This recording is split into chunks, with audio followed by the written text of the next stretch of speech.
శివుడికి ఇష్టమైన వాటిల్లో ఒకటి బిల్వపత్రం. ఈ చెట్టు మూలాల్లో గిరిజ, కాండంలో మహేశ్వరి, కొమ్మలో దాక్షాయణి, ఆకులో పార్వతి, పుష్పంలో గౌరీదేవి నివసిస్తుందని చెబుతారు.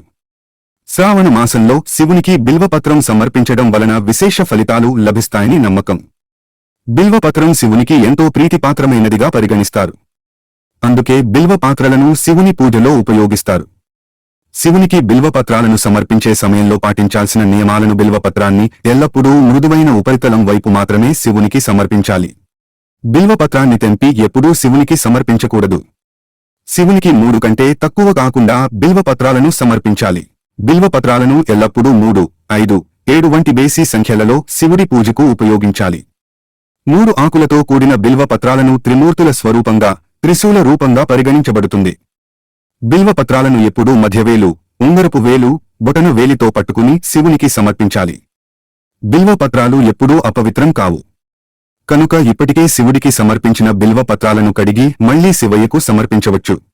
బిల్వపత్రాలను సమర్పించిన తర్వాత శివలింగాన్ని నీటితో అభిషేకించాలి. ఈ నియమాల ప్రకారం బిల్వపత్రాలను సమర్పించడం ద్వారా శివుడు త్వరగా ప్రసన్నుడవుతాడు. అన్ని కోరికలు నెరవేరుస్తాడని నమ్మకం.